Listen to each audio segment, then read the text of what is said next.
remember, no matter what church we're in, no matter what denomination we're in, the church is full of sheep and goats. Argument that you were mentioning, and you mentioned John 17 and Ephesians 4. Right. And in John 17, in verse 21, Jesus is praying, and he prays that, as you mentioned, the believers, that they all will be one, as you and I, the Father, are one. And he mentioned that in Ephesians 4, Paul also says that the church, or more specifically the officers of the church, are intended to build up the body of Christ till we all come to the unity of the faith, to the knowledge of the Son of God, to a perfect man, to the measure of the stature of the fullness of Christ. And he goes on and on and on, right? So my question is, without the hierarchy of the Catholic Church, which really does kind of it kind of mitigates disagreement within the Catholic Church, but in Protestantism, it's not that way at all. There seems to be a multiplicity of interpretations of any passage beyond just the cores of the belief, and it's not united. And that's a major critique I've heard against Protestantism because of that. What do you think will bring us to Paul's vision of Ephesians 4, where we've all reached that unity? Well, remember, no matter what church we're in, no matter what denomination we're in, the church is full of sheep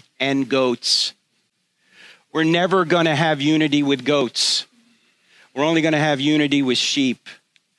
And I know, look, I come from a Roman Catholic background. I know that we think there are advantages to having this hierarchy. And when we have a pope, we have someone who can interpret the scriptures for us. But if you think about this, it doesn't really help. Why? Because whatever the pope says, we still need to interpret. So why don't we just go to the inspired writers? We know they're inspired, and interpret what they say.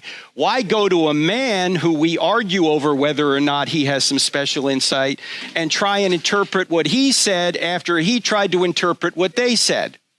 Now, I'm not saying that other people interpreting the scriptures may not help us understand it. It does. There's people who know the languages better, know history and all this stuff.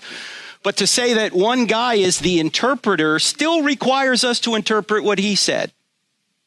So I don't see the great advantage in that. Yeah, a lot of times Catholics also, I've realized you mentioned history. They refer a lot to the patristic citations, so the church fathers. Sure. Is there anything that, any thoughts? Well, the problem is not all the church fathers agreed either. Right. And so how do you differentiate that, okay? And remember, there are things that are essential in the scriptures and are things that are secondary matters. Paul talks about that in Romans 14. He said, don't impose your will on secondary matters on other people, and don't have other people impose their will on secondary matters on you. So there are disputable matters. The word is disputable, he talks about in Romans 14. But no, it's not. We're not going to have ultimate unity until we have the beatific vision as described in 1 John 3, when we all get to heaven. There's always going to be sheep and goats in the church. Yeah. Until we see him and we're known as we're known to. Yes, sir. Very good. Awesome. Thank you so much. Thank you, Carter. Appreciate it.